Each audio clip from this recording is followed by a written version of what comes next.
Hi friends, welcome to Anandhi Pandian channel. இன்றைக்கி ரொம்பவும் யூஸ்ஃபுல்லான வீடியோ தான் ஃப்ரெண்ட்ஸ் பார்க்க போகிறோம். வாங்க வீடியோக்குள்ளே போகலாம். நம்ம அரிசி வாங்குகிற சாக்கு பை தான் இது. 25 கிலோ வாங்குகிற சாக்கு பை தான் நான் இன்றைக்கி எடுத்திருக்கேன். பாருங்கள், இது வந்து பாதி அளவாக உங்கள் சைஸ்க்கு தகுந்த மாதிரி கொஞ்சம் பெரிய பேக்காக வேணும்னா பெருசாக கூட மடிச்சிக்கலாம். நான் வந்து சின்ன பேக்காக போதுங்கிறதுக்காக பாதி அளவாக மடிக்கிறேன். இல்லைன்னா 3/4 பாகம் அளவு கூட நீங்கள் மடிச்சிக்கலாம். பாருங்கள், பாதி அளவு மடிச்சிட்டேன். பார்த்திங்கனாவே தெரியும். இப்போ இந்த கார்னர் பகுதியை உள் பக்கமாக நம்ம மடித்து விட்டுக்கலாம். பாருங்கள், இந்த கார்னர் பகுதி இருக்குது பாருங்கள். மடிச்சிங்கன்னா இந்த கார்னர் மட்டும் இந்த மாதிரி மடிஞ்சு வரும். அதை உள்ளுக்கு வச்சு மடித்து விட்டுக்கலாம். இல்லைனா ஊசி நூல் வச்சு கூட நீங்கள் தச்சுக்கலாம். இங்கே பாருங்கள், இந்த அளவுக்கு இருக்கும். உள் பக்கமாக நம்ம மடித்து விட்டுக்கலாம். அதேமாதிரி 2 சைடுமே நம்ம மடித்து விட்டுக்கலாம். ஊசி நூல் வச்சு தைச்சிங்கன்னா இன்னும் நல்லா ஸ்ட்ராங்காக இருக்கும். அரிசி வாங்குகிற பையில் நிறைய யூஸ் ஐடியாஸ் இருக்குது ஃப்ரெண்ட்ஸ். நம்ம ஃப்ரிட்ஜுக்கு மேல் போடுற கவர் ரெடி பண்ணலாம். உள்ளுக்கு செல்ஃபுக்கு போடுற கவர் ரெடி பண்ணலாம். நிறைய ரியூஸ் இதில் இருக்குது. நான் இன்றைக்கி வந்து நம்ம துணி போடுற கவர் பேக் தான் ரெடி பண்ணுறேன். பாருங்கள், அடிப்பகுதி இந்த மாதிரி இருக்குது. உங்களுக்கு இன்னும் நல்லா ஸ்டிஃபாக வேணும்னா கார்ட்போர்ட் அட்டைலாம் நம்ம வீட்டில் இருக்குது பாருங்கள், கட் பண்ணிவிட்டு அந்த சைடில் வச்சுக்கலாம். இல்லைனா நம்ம கேலண்டர் அட்டை கொஞ்சம் கட் பண்ண கஷ்டமாக இருக்கும். கேலண்டர் அட்டை கட் பண்ணிவிட்டு கூட இந்த சைடில் 4 சைடும் வச்சிங்கன்னா நல்லா பார்க்குறதுக்கு நல்லா பாக்ஸ் மாதிரியே இருக்கும். கிச்சனுக்கு நிறைய ரியூஸ்க்கு இந்த பாக்ஸை நீங்கள் யூஸ் பண்ணலாம். எதுக்கு யூஸ் பண்ணலான்னு சொல்கிறேன் வாங்க ஃப்ரெண்ட்ஸ். இந்த கார்னர் பகுதியை உள் சைடாக மடித்து விட்டுக்கோங்க. இது எதுக்காக மடிக்கிறேன்னா, நம்ம உள்ளுக்கு வைப்போம்ல இந்த அட்டை கட் பண்ணிவிட்டு, கார்ட்போர்ட் அட்டையாக இருக்கட்டும், கேலண்டர் அட்டையாட்டும், உள்ளுக்கு வைக்கிற அட்டை கீழே வந்து விழுகாத இருக்கிறதுக்கு தான் அந்த கார்னரில் அப்படியே ஸ்ட்ராங்காக நிற்கிறதுக்காக அந்த உள்பகுதியை நான் மடித்து விட்றேன். நீங்கள் தைக்கணுங்கிற தேவையே இல்லைங்க. பாருங்கள், இந்த கார்னரில் அந்த அட்டையை செட் பண்ணிட்டிங்கன்னா கீழே விழுகாது. நல்லா ஸ்ட்ராங்காக அப்படியே அந்த மடிப்புலேயே இருக்கும். அதுக்காக தான் இன்னொரு மடிப்பு மடித்து விட்டேன். இதே மாதிரியே 4 சைடும் நீங்கள் அட்டை வச்சு உள் பக்கமாக மடித்து விட்டிங்கன்னா கீழே விழுவாது. நல்லா ஸ்ட்ராங்காக இருக்கும். கிச்சனுக்கு நிறைய யூஸ் பண்ணலாம். எக்ஸ்ட்ரா இருக்கா வாட்டர் பாட்டில், ஃப்ளாஸ்க்கு அதெல்லாம் அரேஞ்ச் பண்ணுறதுக்கு நீங்கள் யூஸ் பண்ணியிருக்கலாம். கண்ணாடி பவுல் ஏதாவது இருந்தால் அரேஞ்ச் பண்ணிக்கலாம். பிளேட்டு, பிங்க் அண்ட் பிளேட்லாம் அரேஞ்ச் பண்ணிக்கலாம். மளிகை பொருட்கள் வாங்கிட்டு வந்தது எக்ஸ்ட்ரா இருக்கிறதுலாம் இதில் போட்டு கூட நீங்கள் ஸ்டோர் பண்ணிக்கலாம். பசங்களோட விளையாட்டு பொருட்கள்லாம் இதில் போட்டு ஸ்டோர் பண்ணிக்கலாம். இல்லைனா பாருங்கள், டோருக்கு பின்னாடி தான் வச்சுருக்கேன். நீங்கள் அழுக்கு துணி போடக்கூட யூஸ் பண்ணிக்கலாம் ஃப்ரெண்ட்ஸ். ட்ரை பண்ணி பார்த்துட்டு சொல்லுங்கள். நெக்ஸ்ட் ஐடியா, இந்த பேகு கடையில் கொடுத்த பேக் தான். நல்லா ஸ்ட்ராங்காக இருக்குது பாருங்கள். இந்த துணி குவாலிட்டி வந்து நல்லா திக்காக சூப்பராக இருக்குது. வேஸ்ட்டாக நம்ம தூக்கி போடாத எப்படி ரீயூஸ் பண்ணுறது தான் பார்க்க போகிறோம். புது பேக் தான், யூஸ் பண்ணவே இல்லை. கடையிலேருந்து வாங்கிட்டு வந்து அப்படியே இருக்குது. நம்ம இட்லி துணியாக யூஸ் பண்ணிக்கலான்னு இட்லி பிளேட்டை வச்சு தான் அளவு எடுக்கிறேன் பாருங்கள். எந்த அளவுக்கு நம்ம இட்லி பிளேட் இருக்கோ அந்த அளவுக்கு நம்ம பென் வச்சோ இல்லை சாக்கு வச்சோ குறிச்சிட்டு கட் பண்ணி எடுத்துட்டிங்கன்னா இட்லி பிளேட்டுக்கு துணி ரெடி ஆகிடுச்சு. இதுக்குன்னு நம்ம காசு போட்டு துணி போய் கடையில் வாங்கணும்னு தேவையில்லை. இந்த மாதிரி திக்காக எப்போயாவது பேக் ஜாமான் வாங்கும்போது கொடுத்தாங்கன்னா அதை இந்த மாதிரி கூட நீங்கள் ரீயூஸாக யூஸ் பண்ணிக்கலாம். துவைச்சிட்டு நீங்கள் கட் பண்ணி ரெடி பண்ணி வச்சுக்கலாம். இப்போ வாங்க, குறிச்சிட்டேன். இப்போ நான் கட் பண்ணி காட்டுறேன் பாருங்கள்.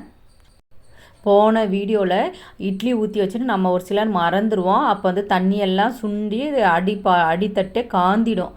இட்லி பானையை காந்துற அளவுக்கு மறந்துடுவோம். அதுக்கு மறக்காத இருக்கிறதுக்கு ஒரு டிப்ஸு சொல்லியிருந்தேன்.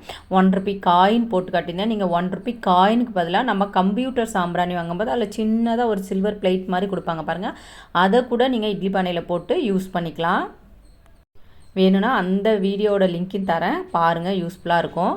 இப்போ பாருங்கள், கரெக்டாக அந்த தட்டு அகலத்துக்கு நம்ம கட் பண்ணிட்டோம். நடுவில் உங்களுக்கு ஓட்டை வேணும் அப்படின்னிங்கன்னா நடுவுலையும் அளந்துக்கிட்டு சின்னதாக ஒரு ஹோல் போட்டுக்கோங்க. இப்போ கடையில் இதே 1 மீட்டர் நீங்கள் எடுக்க போனால் 40 ரூபா 50 ரூபா ஆகும். காட்டன் துணி நீங்கள் எடுக்க போனீங்கன்னா. இப்போ பாருங்கள், ஃப்ரீயாக வந்த பேக்லேயே நம்ம இட்லி துணி ரெடி பண்ணிட்டோம். நல்ல குவாலிட்டி துணி, நல்ல குவாலிட்டியாக காட்டனாக இருக்கான்னு பார்த்து நீங்கள் யூஸ் பண்ணிக்கோங்க. பாருங்கள், என்னோடது 2 தட்டு தான், அதனால் 2 சர்க்கிள் நான் கட் பண்ணியிருக்கேன். இந்த ஐடியாவுமே உங்களுக்கு யூஸ்ஃபுல்லாக இருக்கும் ஃப்ரெண்ட்ஸ். ட்ரை பண்ணி பாருங்கள். இந்த மாதிரி பெரிய பெரிய பேக்காக இருக்கும். நம்ம சின்ன பொருள் தான் வைக்கணும். வச்சுட்டு பீரோவில் செல்ஃபில் அடுக்கி வைக்கும்போது பெருசாக இருந்தால் நமக்கு டிஸ்டர்பாக இருக்கும். நம்ம சைஸ்க்கு தகுந்த மாதிரி அதை எப்படி சின்னதாக ஆக்கிறது தான் ஃப்ரெண்ட்ஸ் பார்க்க போகிறோம்.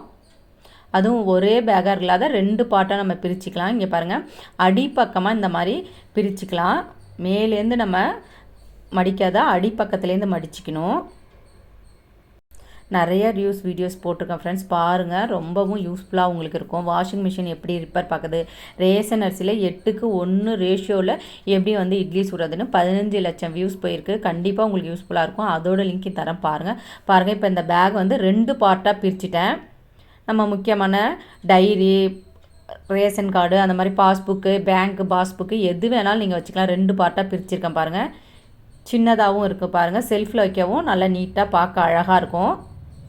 இந்த ஐடியா கண்டிப்பாக உங்களுக்கு யூஸ்ஃபுல்லாக இருக்கும் ஃப்ரெண்ட்ஸ். ட்ரை பண்ணி பாருங்கள். உங்களுக்கு கைப்பிடி தேவையில்லைன்னா உள் சைடாக கைப்பிடியை மடித்து வச்சுக்கலாம். இல்லை ஒரு பார்ட்டு போதும் ஆனால் சின்னதாக அடக்கமாக வேணும்னா இந்த மாதிரி சின்னதாக மடிச்சுட்டு அதில் கூட வச்சுட்டு நீங்கள் செல்ஃபில் பீரோவில் வைக்கிறதுக்கு யூஸ் பண்ணிக்கலாம். பெரிய சைஸ் வேணால் பெரிய சைஸாக யூஸ் பண்ணிக்கலாம், சின்ன சைஸ் வேணால் சின்ன சைஸாக யூஸ் பண்ணிக்கலாம். கட் பண்ணி பேகை வேஸ்ட் ஆக்க தேவையில்ல. வாங்க நெக்ஸ்ட் ஐடியா என்னன்னு பார்க்கலாம். இந்த அரிசி பை வந்து நான் எப்பொழுதுமே கோதுமை அலசி காய வச்சு மிஷினுக்கு எடுத்துகிட்டு போகிறதுக்கு நான் யூஸ் பண்ணுற பை தான். இந்த மாதிரி பை நீங்கள் இந்த மாதிரி மாவு அரைக்கிறதுக்கு நீங்கள் யூஸ் பண்ணிக்கலாம். வேஸ்ட்டாக தூக்கி போடாத. இல்லைனா கட் பண்ணிவிட்டு நல்லா அகலமாக ஆக்கிட்டு ஏதாவது பொருட்கள் காய போடுறதுக்கு நீங்கள் யூஸ் பண்ணிக்கலாம். நல்லா ஸ்ட்ராங்காக இருக்கும். இப்போ வாங்க இதை உள் சைடாக சின்னதாக மடிச்சுக்கலாம். நம்ம பசங்களோட புக்கு செல்ஃபில் அடுக்கினாலும் சரி, டேபிள் அவங்களோட ரைட்டிங் டேபிள் அடுக்கினாலும் சரி, அங்கங்கே ஒன்று ஒன்று அடுக்கும்போது பார்க்க நீட்டாக இருக்காது. இந்த மாதிரி நீங்கள் ரெடி பண்ணி ஒரு பேக் மாதிரி ரெடி பண்ணிவிட்டு அதில் புக்ஸு பென்சில் பேனா எல்லாமே பாக்ஸ் எல்லாம் வச்சு ஒரே பாக்ஸ்லேயே அரேஞ்ச் பண்ணிவிட்டு ஒரு கார்னர் பகுதியில் வச்சிங்கன்னா எந்த புக்கு தேவையோ அந்த புக்கை அவங்க எடுத்து யூஸ் பண்ணிக்கலாம். அடிப்பகுதி நல்லா ஸ்ட்ராங்காக இருந்தால் தான் வந்து பேகு சாயாது. அதனால் காலாண்டர் அட்டை, கார்போர்ட் அட்டை எது இருந்தாலும் அடியில் கட் பண்ணி ஒரு பீஸ் கொடுத்துருங்க அடியில். இப்போ நான் எங்கள் பசங்களுக்கு எப்படி புக்கு அரேஞ்ச் பண்ணி கொடுத்துருக்கேன்னு பாருங்கள். பெருசுலேருந்து சின்னது அந்த மாதிரி சைஸில் அரேஞ்ச் பண்ணி கொடுத்துட்டு இந்த சைடில் பேனா பென்சில்லாம் ஒரு பாக்ஸில் போட்டு நீங்கள் வச்சிட்டிங்கன்னா ஒரே பேகுக்குள்ளே புக்கு பேனா எல்லாமே அப்படியே அரேஞ்ச் பண்ணிட்டோம். டேபிள் மேலே வச்சிட்டிங்கன்னா எந்த புக்கு தேவையோ அந்த புக்கு எடுத்துப்பாங்க. ட்ரை பண்ணி பார்த்துட்டு சொல்லுங்கள். இந்த ஐடியா எல்லா லேடிஸ்க்குமே ரொம்ப யூஸ்ஃபுல்லான ஐடியா தான் ஃப்ரெண்ட்ஸ். 10 வருஷத்துக்கு முன்னாடி நம்ம எல்லாமே ஃபுல் வாய் ப்ளவுஸ் தான் யூஸ் பண்ணியிருப்போம். இப்போ வந்து சேரீலேயே ரன்னிங் ப்ளவுஸ் வந்துருச்சு. ரன்னிங் ப்ளவுஸ் போட்டு பழகினதுனால இப்போ வந்து ஃபுல் வாயில் போட பிடிக்கலை அவ்வளவா. அதனால் என்கிட்ட 4-5 ஃபுல் வாயில் ப்ளவுஸு அப்படியே இருக்குது. புதுசாகவும் இருக்குது பாருங்கள். கலர் சேஞ்ச் ஆகாத. இதை தூக்கி போடவும் மனசு வரல. மறுபடியும் நம்ம ரீயூஸாக எப்படி யூஸ் பண்ணலான்னு தான் பார்க்க போகிறோம். நான் பாருங்கள் 2 சைட்லையும் இருக்கிற கையை மட்டும் கட் பண்ணிடுறேன். மிஷின் இருந்ததுன்னா கட் பண்ணிவிட்டு அந்த ஓரம் அடிச்சிடுங்க அந்த சைடு பகுதியை. இல்லைனா கை வச்சு கூட ஹெம்மிங் மாதிரி நீங்கள் பண்ணிக்கலாம். 2 சைடும் இருக்கிற கை பகுதியை மட்டும் நான் கட் பண்ணிவிட்டு இதை வந்து நான் நைட்டி போடும்போது யூஸ் பண்ணிக்கலான்ட்டு கையை கட் பண்ணிவிட்டு சைடில் வந்து ஓரம் அடிக்க போகிறேன். நைட்டிக்கு உள்ளுக்கு போடுறதுக்குன்னு நீங்கள் காசு போட்டு எதுவுமே தனியாக வாங்க தேவையில்ல. உங்கள்கிட்ட வேஸ்ட்டாக இருக்கிற ப்ளவுஸே நீங்கள் யூஸ் பண்ணிக்கலாம். கையை மட்டும் கட் பண்ணிவிட்டு சைடில் ஹெம்மிங் பண்ணிவிட்டு நீங்கள் நைட்டி போடும்போது போட்டு யூஸ் பண்ணிக்கலாம். வேஸ்ட்டாக தூக்கி போடாத. இப்போ ஒரு ப்ளவுஸ் தைக்கவே 300ங்கிறாங்க. நீங்கள் இந்த மாதிரி கூட ரீயூஸாக யூஸ் பண்ணிக்கலாம் ஃப்ரெண்ட்ஸ். இந்த ஐடியாவும் உங்களுக்கு ரொம்ப யூஸ்ஃபுல்லாக இருக்கும். இந்த மாதிரி சைடில் கை தையலே கூட நீங்கள் மிஷின் இல்லாதவங்க கையாலே தைச்சிக்கலாம். மிஷின் இருந்தால் மிஷினில் தைச்சிக்கலாம். அது உங்களோட விருப்பம்தான். கண்டிப்பாக இந்த டிப்ஸில் எந்த டிப்ஸாவது ஒரு டிப்ஸாவது உங்களுக்கு யூஸ்ஃபுல்லாக இருந்திருக்கும் ஃப்ரெண்ட்ஸ். கண்டிப்பாக ட்ரை பண்ணி பார்த்துட்டு எப்படி இருந்ததுன்னு சொல்லுங்கள். இந்த டிப்ஸில் எந்த டிப்ஸும் உங்களுக்கு யூஸ்ஃபுல்லாக இருந்ததுன்னு சொல்லுங்கள். வாங்க நெக்ஸ்ட் ஐடியா ஒரு கிச்சன் டிப்ஸ் தான் பார்க்க போகிறோம். எப்பொழுதுமே எல்லாருமே இஞ்சி பூண்டு பேஸ்ட் அரைக்கும் போது கொஞ்சம் உப்பு மட்டும் சேர்த்து தான் இஞ்சி பூண்டு பேஸ்ட் அரைப்பாங்க. ஆனால் இஞ்சி பூண்டு பேஸ்ட் அரைக்கும் போது பாருங்கள் கொஞ்சம் உப்பு சேர்த்துட்டோம் ஆல்ரெடி. இஞ்சி பூண்டும் போட்டுட்டு கொஞ்சம் உப்பு போட்டுட்டு அதில் கொஞ்சம் மஞ்சத்தூள், எலுமிச்சை சாறு 1 ஸ்பூன் அளவு ஊற்றிட்டு நீங்கள் அரைச்சி ஸ்டோர் பண்ணிவிட்டு வேணுங்கும்போது எடுத்து யூஸ் பண்ணுங்கள். வெறும் இஞ்சி பூண்டு மட்டும் நீங்கள் அரைச்சி ஸ்டோர் பண்ணிங்கன்னா அது எடுக்கும்போது ஒரு மாதிரி நீத்த மாதிரி ஒரு மாதிரி பேட் ஸ்மெல் வர மாதிரி இருக்கும். நீங்கள் மஞ்சத்தூளும் எலுமிச்சை சாரும் கொஞ்சம் சேர்த்து அரைச்சி ஸ்டோர் பண்ணிவிட்டு எடுத்து யூஸ் பண்ணி பாருங்கள். நல்லா வாசனையாக இருக்கும். சீக்கிரம் கெட்டு போகாத அப்படியே இருக்கும்.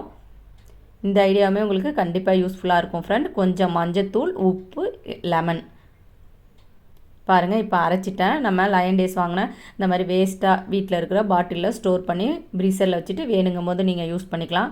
அது காலேஜ் ஸ்கூல் போகிறவங்களுக்கு சமைக்கணும் காலையிலனா அப்போ இஞ்சி பூண்டு பேஸ்ட்டு ரெடி பண்ணுறது ரொம்ப கஷ்டமாக இருக்கும்.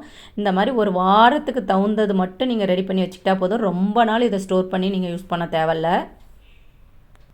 ப்ளீஸ் லைக் பண்ணுங்கள், சப்ஸ்கிரைப் பண்ணுங்கள். Thank you friends.